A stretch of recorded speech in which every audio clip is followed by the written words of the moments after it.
Aujourd'hui, je propose de parler de cette relation père-fils, toujours dans la série de Les relations.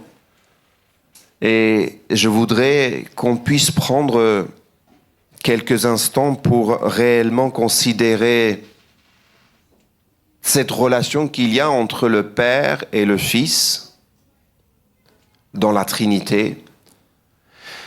Et je voudrais qu'on puisse aussi parler de cette relation qu'il y a entre notre Père Céleste et nous. Je voudrais aussi qu'on puisse parler de la relation entre parents-enfants, le rôle, la responsabilité. On va parler aussi de ce que notre Seigneur attend de nous en tant que père ou en tant que parent. Qu'est-ce qu'il attend de nous pour qu'on ait une attitude, une responsabilité, comment être un parent, comment être un père, comment est-ce qu'on doit se comporter. Je voudrais parler aussi aujourd'hui peut-être des obstacles, des murs qui peuvent nous empêcher à ce que cette relation soit entretenue, soit vraie entre nous et le Père. Parce qu'il y a des obstacles, cela existe. Et je voudrais aussi à la fin nous inviter à réfléchir comment revenir, comment faire le chemin de retour vers notre Père pour rétablir cette relation. Un programme bien chargé. Je suis conscient, mais je me dis, ce n'est pas souvent qu'on parle de ces choses. Et même si on parle, ça mérite d'être rappelé, puisque c'est quand même au centre de notre vie spirituelle, la relation avec notre Père. Deux passages pour commencer, deux textes que j'aimerais lire avant d'aller plus loin. Le premier texte se trouve dans Évangile selon Jean, chapitre 14, versets 8 à 10. On vient demander à Jésus, « Montre-nous le Père. Nous voulons voir le Père. » Et c'est l'occasion pour Jésus pour dire que celui qui m'a vu a vu le Père. Tout ce temps, j'étais avec vous et vous ne m'avez pas reconnu, vous n'avez pas reconnu. Tout ce temps, j'étais avec vous. Et vous vous dites encore, il est où le Père?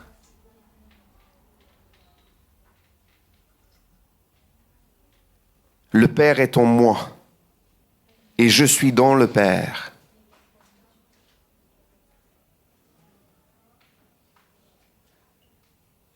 Un autre texte se trouve dans Jean chapitre 17, 21, qui nous invite justement à avoir la même relation, les mêmes intimités, même proximité que le Fils a avec le Père. Parce que dans le texte précédent, on voit très clairement que ce que Jésus dit, ça vient du Père, il ne dit pas de lui-même.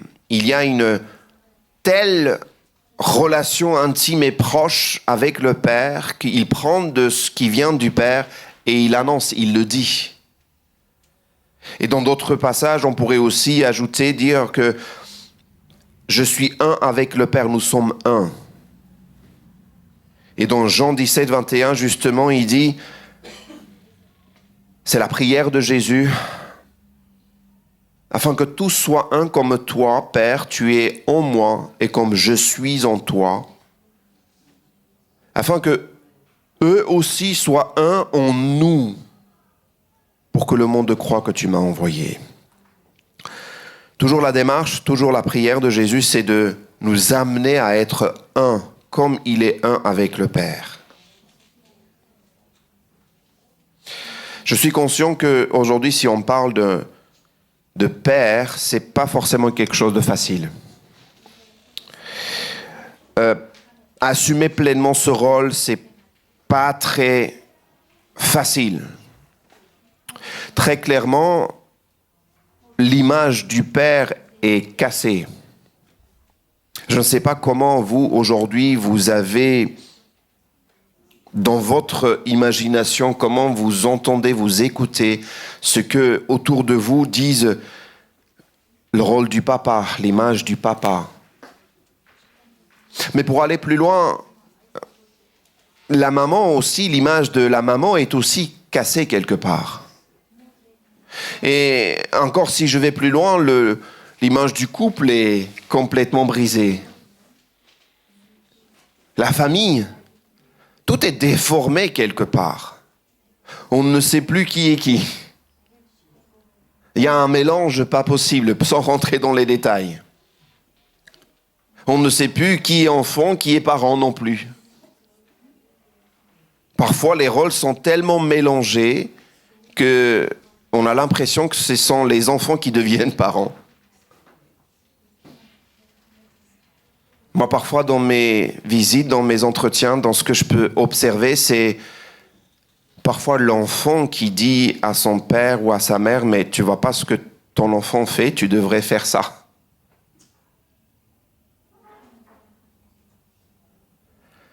Et je me dis, le rôle du papa, ou l'image, quelque part, est aujourd'hui tellement bafouée, tellement déformée, qu'on a du mal à parler de ce rôle et on a du mal à discerner comment est-ce qu'il faut être papa aujourd'hui.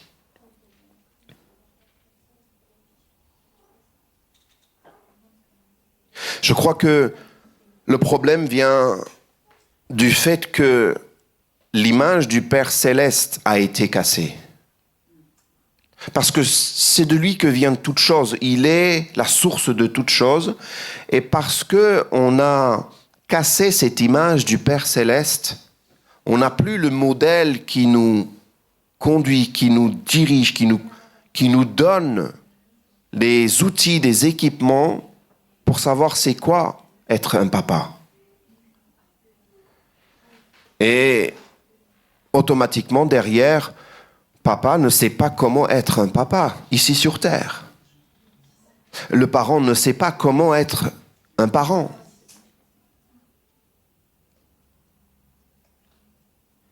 Parce que, soyons d'accord, je crois que vous êtes d'accord avec moi, il ne suffit pas juste d'avoir un enfant et puis aller déclarer à la mairie et d'avoir le nom dans le livre de famille. Voilà, j'ai un nom qui est inscrit, ça y est, je suis devenu père. Vous êtes d'accord ou pas ? Il ne faut pas tarder les 3 jours apparemment, parce que si ça dépasse les 3 jours, c'est que c'est compliqué. Il y en a qui disent, c'est vrai. Moi aussi, j'ai 3 enfants, je sais que les 3 jours sont importants et il fallait aller déclarer. Et vous avez dans le livre de famille, vous mettez le nom de votre enfant et vous dites, ah, ça y est, je suis papa. Mais il ne suffit pas juste d'avoir un enfant pour dire je suis papa, vous êtes d'accord ou pas ? Un père, c'est plus qu'un nom ou un titre quelque part, c'est un devoir, un engagement. On attend que le père soit compréhensif, sage, attentionné, juste, équilibré, ni légaliste, ni laxiste. Capable de poser un cadre clair, tout en sachant parfois faire des preuves de grâce, parfois laisser aussi. C'est compliqué d'être papa.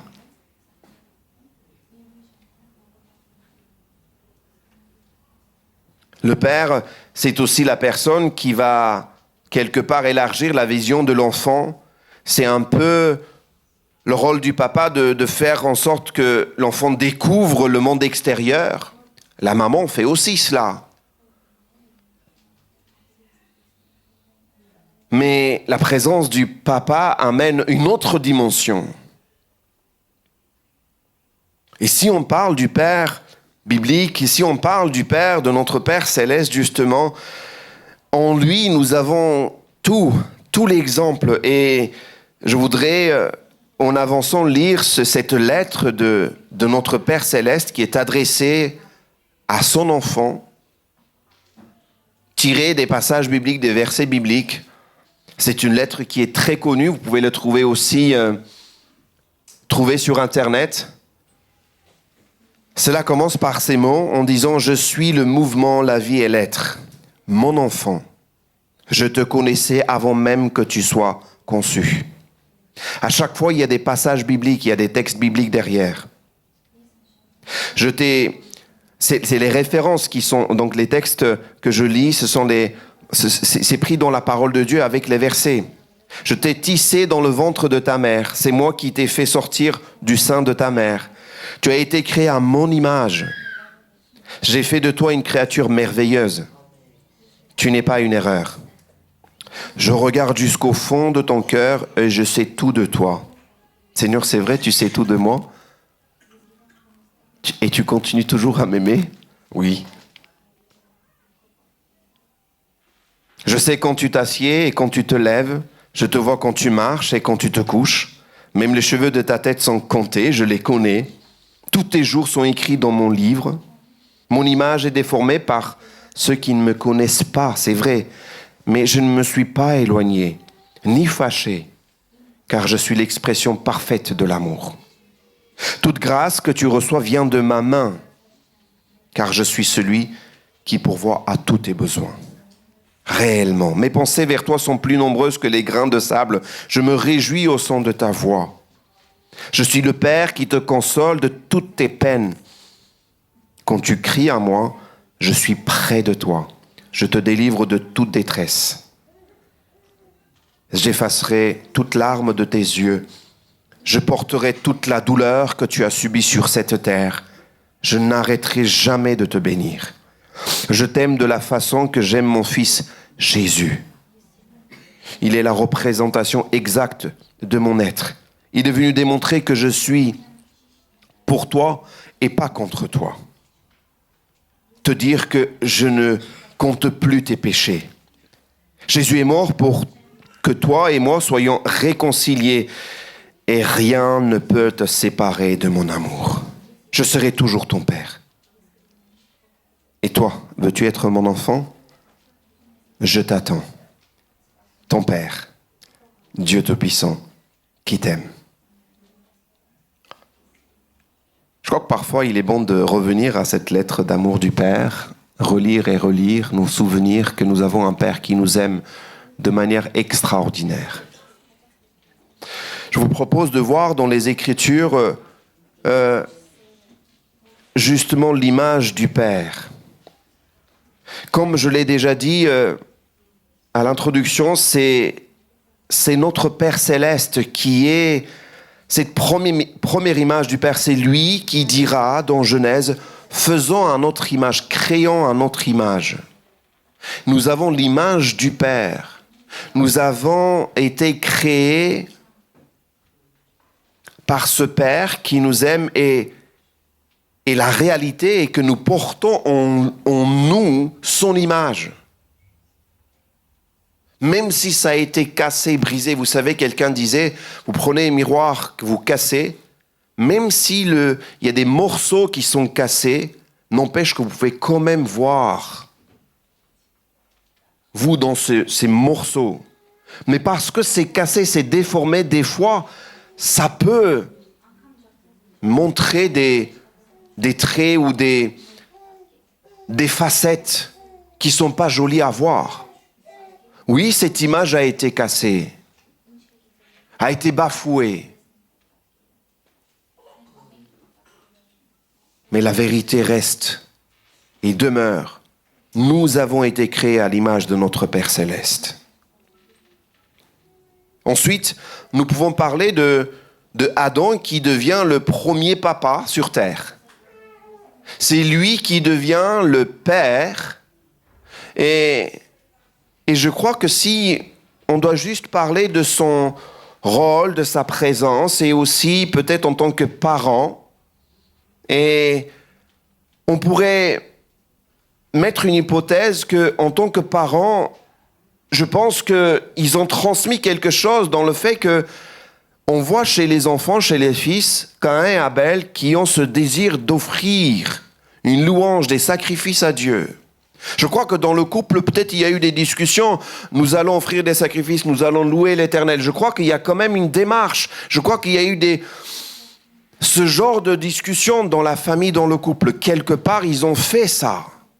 Encore une fois, ça n'engage que moi. C'est une hypothèse que je suppose, je pense.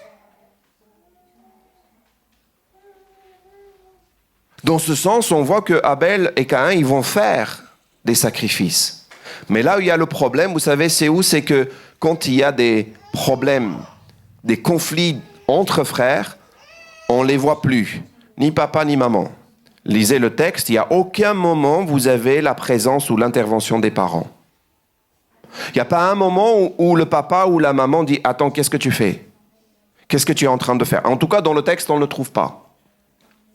La question qu'on pourrait se poser aussi, c'est est-ce qu'ils se sont tellement donné des efforts et puis à un moment donné, ils sont fatigués, comme parfois aujourd'hui, les parents pourraient dire « Bon, écoute, fais ce que tu veux. » Ça vous est déjà arrivé ça? Vous essayez, puis au bout d'un temps, dites « Fais ce que tu veux là, vas-y, hey, laisse-moi, lâche-moi là, c'est bon. Je suis fatigué, et puis vas-y. » Quelque part, on se dit « Ça y est, oui, il est vrai, moi je suis papa, je suis parent, je sais ce que c'est, la fatigue je connais, les limites je connais, mais je me dis, est-ce qu'il n'y a pas des moments où on doit discerner et considérer que nous gardons quand même notre rôle de parent pour intervenir dans ces moments-là? Et je me dis, est-ce que s'ils étaient là en tant que parents, est-ce qu'il y aurait peut-être des choses à éviter entre ces deux frères? Vous pensez que Caïn n'aimait pas son frère? Faux, je pense qu'il l'aimait. Je pense qu'il est grandi dans une famille, je pense qu'il y avait de l'amour dans la famille. Et comme pareil pour Joseph, vous pensez qu'il n'aimait pas ses frères et que les frères n'aimaient vraiment pas du tout Joseph? Si, à un moment donné, ils devaient s'aimer, ils devaient jouer ensemble. Mais je me dis, en tant que parent, il y a des moments où c'est crucial, c'est tellement important que la présence, l'effort, c'est comme si on lâche. En fait, c'est pas là qu'il faut lâcher. Mais aller encore jusqu'au bout. Ensuite, nous avons aussi l'image de Noé en tant que papa. C'est un père qui joue un rôle énorme dans des moments les plus difficiles, les plus obscurs sur l'histoire de l'humanité. Un père qui va pouvoir éduquer des enfants qui vont le suivre. Aujourd'hui, dis à tes enfants, suis-moi. Jusqu'à un certain âge, ils vont suivre. Après, ils vont dire, écoute, laisse-moi tranquille, je te suis plus. C'est moi qui décide, je vais aller où je veux. Mais d'après l'histoire, on sait que ces enfants étaient aussi déjà mariés, donc ils avaient aussi l'âge adulte, ils comprenaient, ils avaient décidé quand même suivre Noé. Ensuite, il y a aussi Abraham, le père de la foi, on l'appelle, mais aussi on l'appelle le père d'une multitude de nations. Et lui, en tant que papa, son histoire est l'une des histoires les plus choquantes de la Bible, où Dieu lui dit « Amène ton fils, sacrifie-le. » Et lui, papa, il dit « Ok, pas de problème, je vais faire ça. » Il se lève tôt le matin et il part, il prend son fils, il va partir. Certains le disent, il s'est levé très tôt le matin pour pas que Sarah lui dise « Qu'est-ce que tu es en train de faire? T'amènes mon fils? Non, tu ramènes moi mon fils. Laisse tranquille mon fils. » Mais Abraham est un papa, mais avant tout est un fils aussi qui obéit à Dieu. Et dans cette histoire, on voit que Abraham a bien fait, a fait le bon choix. Je me demande parfois aujourd'hui si dans le service, peut-être parfois si dans un ministère, on pourrait dire « Non, j'obéis à Dieu, du coup je fais ça malgré peut-être les... » Parce que, vous savez, vous obéissez à Dieu, vous faites quelque chose et vous sacrifiez quand même en face autre chose. Ou quelqu'un d'autre. mais si réellement on a écouté la voix de Dieu. Et Abraham était tellement convaincu que même si il allait faire l'acte, Dieu allait ressusciter. Et je me dis, si aujourd'hui un pasteur dit je fais ça, on va le lapider tout de suite. Pas sacrifier au sens propre du terme, mais dans le sens où je fais le ministère et c'est vrai, peut-être parfois il est absent et on va lui dire qu'est-ce que tu es en train de faire? Tu sacrifies tes enfants? J'ai pas forcément, vous savez, les réponses toutes faites, mais je me pose des questions avec vous.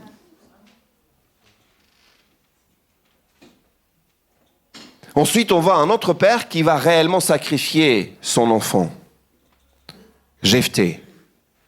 Jephthé, dans sa bêtise peut-être humaine quelque part, pensait sacrifier un autre, mais c'est sa fille qui est venue à sa rencontre. Et c'est vrai, encore, si on parle justement des pasteurs ou des ministères ou ceux qui servent, on peut, malheureusement, sacrifier les enfants en disant que nous sommes en train de faire l'œuvre de Dieu. Dans ce sens aussi, c'est très mal. Je dis l'un, je dis l'autre aussi. Jephthé, oui, un père qui sacrifie, d'après les textes, son enfant, sa fille. Ensuite, on a aussi l'image du père chez Joseph. Joseph, un père qui adopte qui? Jésus. On ne parle pas beaucoup de Joseph. On parle pas, il n'y a pas beaucoup de prédications sur Joseph. Mais Joseph, si on se remet dans le contexte, Joseph, c'est quelqu'un qui apprend que sa fiancée, qui doit être son épouse, elle est enceinte, et puis et il aurait pu publiquement dire non, mais attends, tu es enceinte, je ne vais pas me marier avec toi, mais il n'a pas voulu faire mal, il voulait se retirer. Mais Dieu lui a parlé et il a décidé d'adopter cet enfant. Il a décidé d'être le papa de cet enfant. On est bien d'accord? Il n'est pas le père de Jésus, c'est pas lui, le père biologique.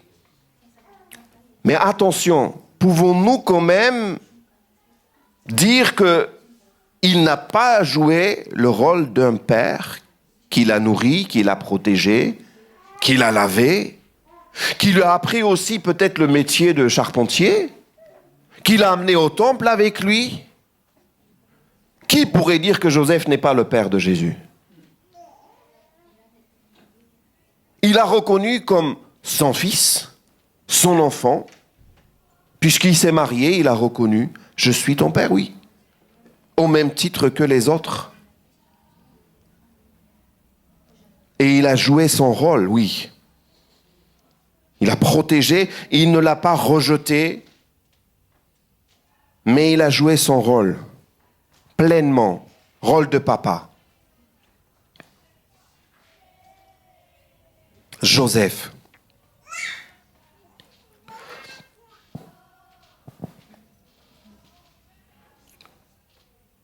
Je voudrais qu'on puisse aussi voir les attentes que le Père Céleste a envers nous en tant que parents.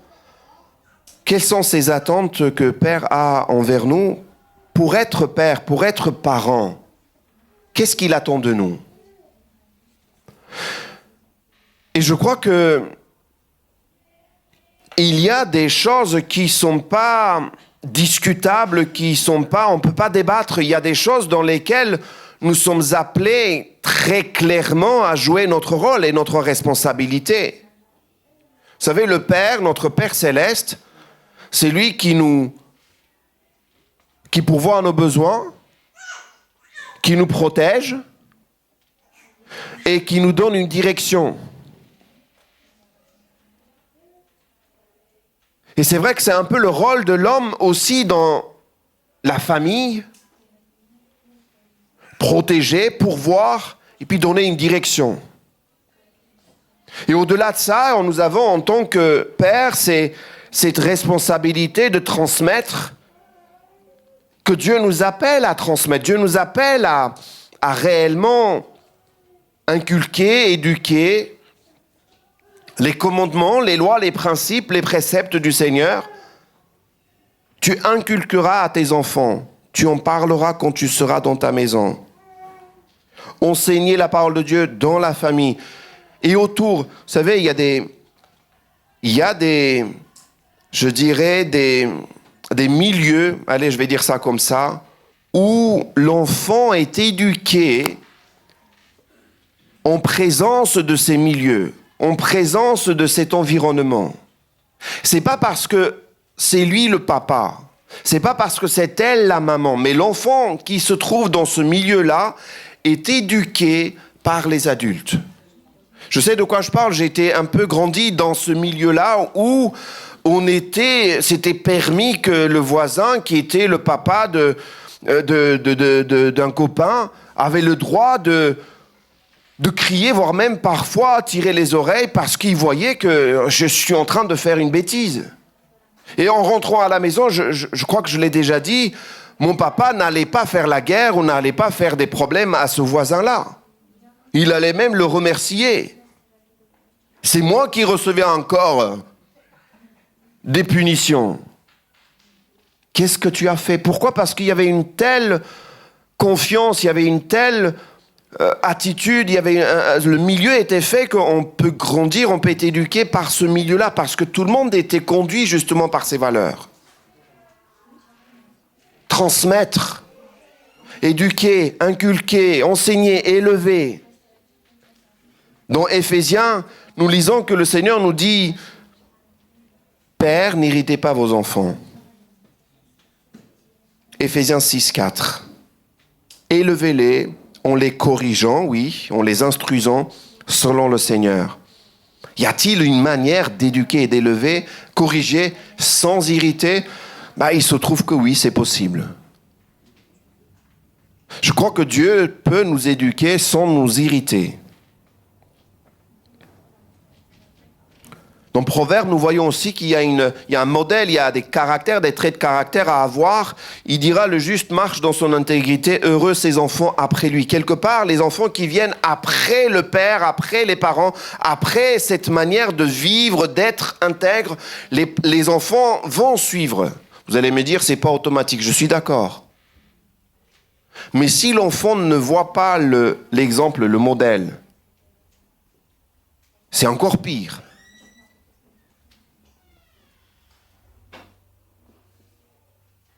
Aimer et protéger, Paul dira dans 1 Timothée chapitre 5 verset 8 que celui qui ne prend pas soin des siens, il est pire qu'un infidèle. Il est encore pire. Si tu ne prends pas soin, si tu ne prends pas le temps, si tu ne protèges pas ta famille, les tiens à toi. Corriger aussi avec amour, et c'est vrai que parfois, on pourrait dire des choses qui sont justes, qui sont vraies, mais s'il y a l'amour qui manque, qui n'est pas dedans, je crois qu'on peut faire des dégâts, qu'on peut briser complètement si l'amour n'est pas là, si l'amour n'est pas présent. Être présent aussi, parce que si on parle d'un père, on parle forcément d'une relation. On ne peut pas parler de père. Vous savez, quand je préparais le message, je me disais, si on parle de père, il faut automatiquement qu'on parle de l'enfant. Tu ne peux pas parler de papa sans qu'il y ait un enfant autour de lui. Vous comprenez ce que je veux dire? La notion de père inclut en lui qu'il y a un enfant quelque part. Tu ne peux pas être père sans enfant. Je veux dire, ça n'a pas de sens. Ou bien, si tu es dans cette optique, si on parle de papa, si lui-même il n'a pas d'enfant, c'est qu'il s'occupe peut-être des enfants quand même. Dans l'Ancien Testament, il y a des mères pour qui on ne trouve pas des textes, en tout cas des passages où on sait qu'elle a des enfants, mais elle dira: j'ai été comme une mère, j'ai été comme une maman. Il y a des mamans, il y a des mères qui n'ont pas d'enfants, mais qui jouent un rôle de maman pour les autres.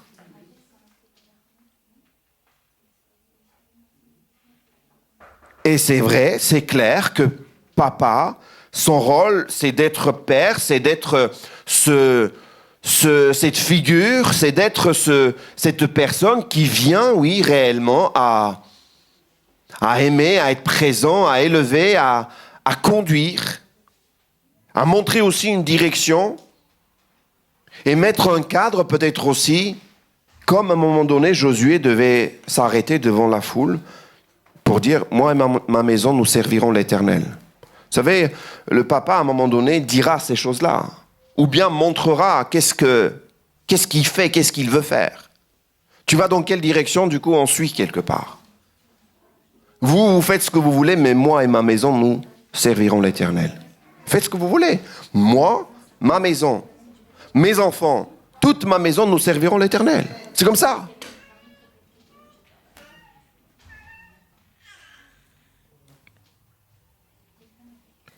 Ensuite, on avance. Le dernier point, c'est les enfants sont appelés à ressembler à son Père céleste. Et là, vous avez ces références aussi. Et ce titre, tel père, tel fils, on dira que le fruit ne tombe pas très loin de son arbre, n'est-ce pas? Et on reconnaît quelque part aussi qu'en fait, il ressemble à son père. Vous savez, chez nous, on va régulièrement poser cette question aux enfants. C'est qui ton père? C'est qui tes parents? D'abord, on dit c'est qui ton père? Que ça soit fille ou gars. C'est qui ton père? On le pose autrement. On dit tu es l'enfant de qui? Et on va chercher à savoir qui est ton papa, qui sont tes parents. Et parfois, dans l'enfant, on le voit, le caractère, les paroles, la façon de faire, la façon d'agir, la manière de s'exprimer. Est-ce qu'il ressemble quelque part à ses parents, à son père ou à sa mère? Et dans la parole de Dieu, la Bible nous apprend comment le Seigneur va nous demander à lui ressembler. Il nous invite à faire des choses en disant « Soyez parfaits comme votre Père céleste est parfait ». Soyez donc miséricordieux comme votre Père est miséricordieux.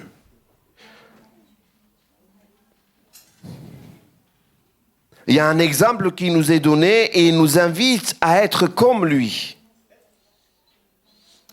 Et dans ce que je vous propose dans ce texte, Jésus, quelque part, il vient et dans son exemple, Fils de Dieu, il montre comment cette relation est appelée à être selon le modèle de Dieu.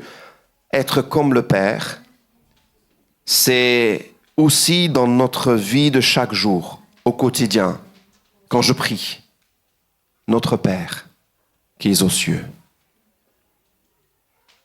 Seigneur, tu règnes dans les cieux, mais règne aussi sur la terre, règne dans mon cœur. Seigneur, tu as des projets, tu as des dessins, tu as des choses que tu as décidées, mais en fait, je veux les vivre et ici, je veux reconnaître ton règne, ta royauté. Dans ma foi, Seigneur, je veux, dans ma marche de foi, je veux, oui, réellement marcher et reconnaître que tu es celui qui me protège, celui qui est devant moi. Seigneur, je ne veux pas m'inquiéter, je ne veux pas avoir des regards inquiets, droite à gauche, mais Seigneur, je veux te regarder toi. Seigneur, dans la vie de chaque jour, je veux aussi refléter qui tu es. Et j'ai du mal à voir Dieu comme un être et aussi chez Jésus comme quelqu'un qui vient mettre, vous savez, le trouble, les disputes. Et j'ai du mal à avoir cette attitude, cette pensée qu'on fait quelque part comme le monde. Dès qu'il y a une situation, dès qu'il y a des tensions, on réagit, on fait les mêmes choses que ce monde peut faire. Mais nous sommes appelés à être ceux qui amènent la paix, ceux qui procurent la paix. Et je me dis, où est-ce qu'on est réellement fils du Très-Haut? Fille du Très-Haut.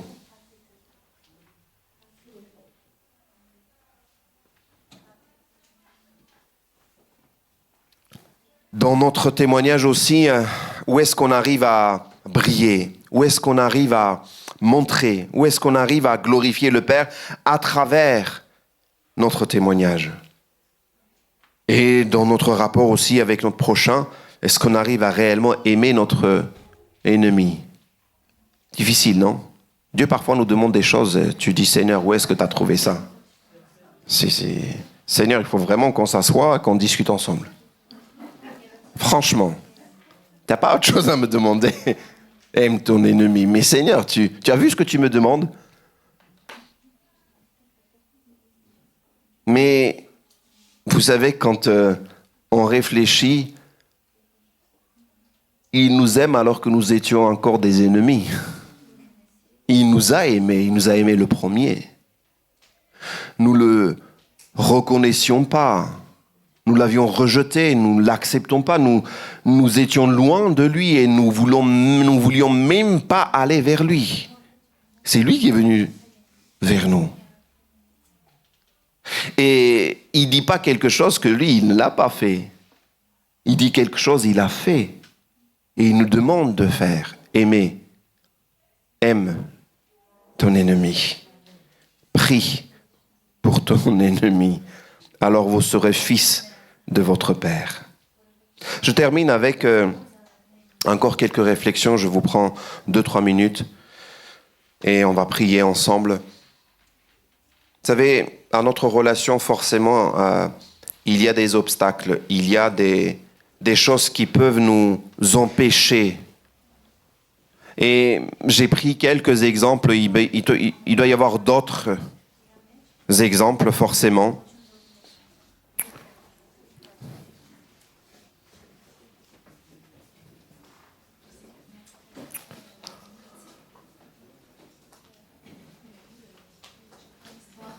Les obstacles qui peuvent être devant nous, les choses qui peuvent nous empêcher, sont d'abord le péché. Premièrement, le péché qui peut être un obstacle de nous approcher de Dieu. Et d'abord, c'est ce qui nous a éloignés de Dieu. Le péché a brisé la relation qu'il y avait entre Dieu et nous, entre le Père et nous. Mais nous lisons que si nous confessons nos péchés, si nous revenons à lui, il veut nous pardonner, il veut nous purifier, il veut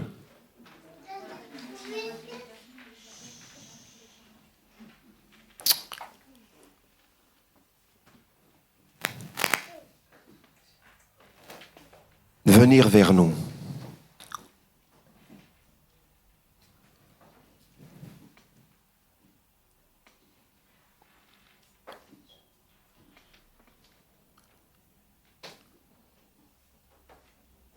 Parfois, c'est aussi le rejet qui peut être un obstacle. Vous savez, parfois on peut entendre la parole de Dieu et comme ce passage nous dit, aujourd'hui, si vous entendez sa voix, n'endurcissez pas votre cœur.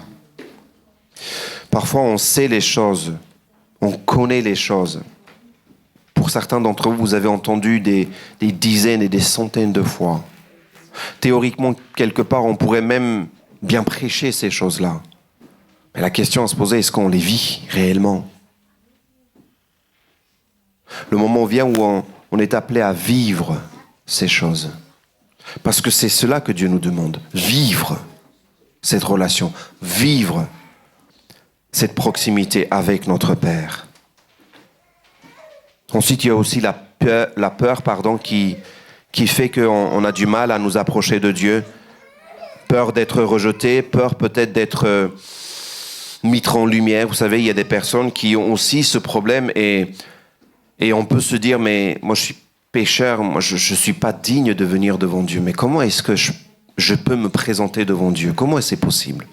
Comment est-ce qu'il peut m'accepter comme je suis? Comment est-ce qu'il peut me voir et quand même m'accueillir, m'accepter?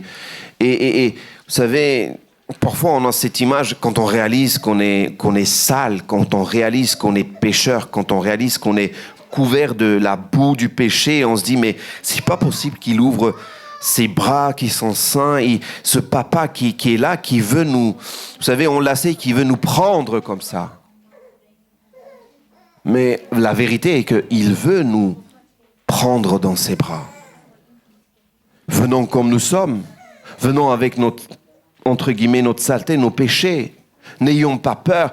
N'ayez pas peur. Approche-toi. Il a la capacité de te laver, de te purifier. Toi non, moi non. Il te propose de marcher avec toi pour t'aider à sortir. Il veut te faire sortir, il veut te faire libérer de l'esclavage du péché. C'est ça qu'il veut faire. Il veut te sauver. Comment est-ce qu'on rétablit cette relation? Je termine avec ça. Eh bien, vous savez, quand nous lisons dans Apocalypse chapitre 2, l'une des lettres qui est écrite aussi à des églises, c'est une lettre qui est écrite à l'église d'Éphèse, dans laquelle Seigneur dit, je sais ce que tu es, je sais qui tu es, j'observe, je connais, je sais que tu persévères, je sais que tu aimes. Non, pardon, il ne dit pas je sais que tu aimes, je sais que tu n'aimes pas le mensonge et ceux qui font, ceux qui pratiquent le mensonge. Par contre, il dit, j'ai quelque chose contre toi. C'est que tu as abandonné cette premier amour. C'est que tu as laissé tomber cette premier amour. Ensuite, il dira 3 choses. Et ces 3 choses, il dira, souviens-toi d'où tu es tombé, repens-toi, reprends tes premières œuvres. Et c'est juste quelque part dans ces 3 choses que j'aimerais qu'on puisse, encore une fois, revoir et dire, Seigneur, pour rétablir cette relation ou revenir vers toi, c'est aussi, oui, reprendre cet amour. Vous savez, c'est comme, parfois, on est tellement rempli de zèle, on a envie de tout faire parce qu'on a conscience et au bout de quelque temps, comme si ça s'arrête. Quand j'ai écouté des témoignages qui me disaient, tu sais, pasteur, quand il m'a sauvé, quand il m'a révélé son amour, j'avais envie de sortir dans la rue et dire à tout le monde, je vous aime. À tout le monde. Il me disait, j'ai appelé des personnes à qui j'ai fait du tort, j'ai fait mal, j'ai fait des choses et j'ai demandé pardon. 20 ans plus tard, 15 ans plus tard. Et la personne me dit, mais qu'est-ce qui t'arrive? Qu'est-ce que t'as pris ce matin? Mais en fait, il disait que j'étais tellement rempli de cet amour que je voulais exprimer. Et ce qui est bien, c'est que chez cette personne, je le trouve encore après des 20 ans, après 15-20 ans de conversion, même amour. Mais le Seigneur nous dit, souviens-toi d'où tu es tombé. Quelque part, discerne, prends conscience à quel moment tu as lâché, tu as laissé tomber cette relation où tu n'as plus le zèle. Et reviens et repens-toi, demande pardon, relève-toi, reviens à moi, demande pardon, je vais t'accueillir. Je me dis, j'ai besoin de ça. Seigneur, à quel moment, à quand remonte ce temps où j'ai tout ce désir, tout cet amour, je lâche tout, je mets tout de côté, je prends un temps, mais je vais profiter de ce temps-là avec toi. Et je veux que ces moments soient encore plus réguliers. Seigneur, parce que je t'aime, je veux avoir cette relation avec toi, mon Père Céleste. J'ai besoin que tu me corriges, j'ai besoin que tu me nourrisses, tu m'élèves, tu me conduises. Nous allons prendre un temps de prière. Je vous invite à prier. Peut-être ici, il y a parmi nous des personnes qui peuvent quelque part se reconnaître dans ce que je viens de dire. Et je voudrais te donner l'occasion de faire cette prière avec moi. Une prière comme si tu reviens à Dieu, comme si tu reconnais que tu as besoin de lui, comme si tu reconnais que tu as lâché, cela fait quelque temps et tu ne te souviens plus quelque part de ces moments tellement délicieux. Tu avais déjà goûté combien Dieu est grand, mais ça fait un moment que tu as lâché les choses. Et aujourd'hui, c'est le moment où tu entends la parole, c'est le moment de revenir, c'est le moment peut-être aussi de demander pardon. C'est le moment aussi de dire, Seigneur, je reconnais, mais je ne veux pas rester sans rien faire. Seigneur, je veux me lever, je veux m'approcher de toi. Seigneur, je fais le pas vers toi. Je veux revenir aux œuvres. Je veux revenir à cette proximité avec toi que j'avais. Seigneur, je te prie pour mes frères, pour mes sœurs, qui peut-être pour X, Y raison, Seigneur, qui se sont lâchés, qui se sont éloignés, qui ont lâché peut-être ta main, mais même pas, Seigneur, c'est juste avec le temps ou avec des occupations, préoccupations, on a mis de côté ce moment précieux. Seigneur, je prie que tu puisses les amener, les conduire, Seigneur, montrer encore ton amour, remplir de ton amour. Et rappeler que tu les aimes. Tu attends les bras ouverts. Je voudrais aussi ce matin donner l'occasion à des personnes qui n'ont pas encore connu justement cette relation intime avec le Père. Et cette conversion ne connaissent pas réellement. Et je voudrais que tu puisses prier avec moi. Et pour cela, je voudrais qu'on puisse prier tous ensemble. Pour pas qu'une personne ou plusieurs personnes se sentent seules. Mais est-ce qu'on peut prier en tant qu'Église, tous ensemble ? Cette prière de conversion, cette prière de demande de venir à Dieu. Est-ce qu'on peut faire cette prière ensemble, les amis ? Seigneur notre Dieu, tu es mon Père céleste. Tu es mon Dieu. Je reconnais que je suis perdu sans toi.